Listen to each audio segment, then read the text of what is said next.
اليوم وصفتنا صحية وطيبة كتير وبتبورد.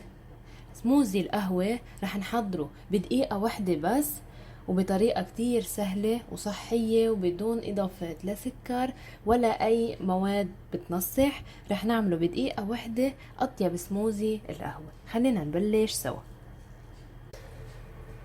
عندي هون كوب من الحليب، رح اخد وعاء الخلاط ورح احط فيه كوب من الحليب،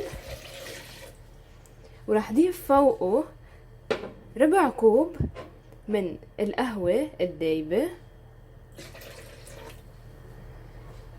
هذا السموزي كتير طيب، بنصحكم تجربوه خاصة اللي عم يعملوا حمية غذائية.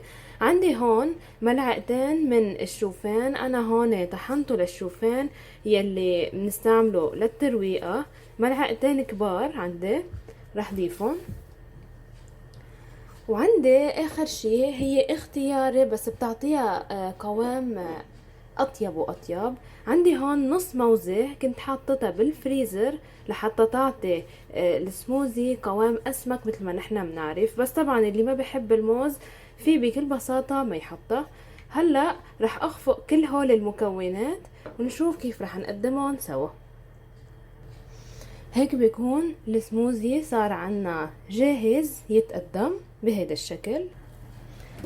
كتير بنصحكم تجربوه، لذيذ وصحي وسريع، دغري تحضر عنا بدقيقة واحدة بس.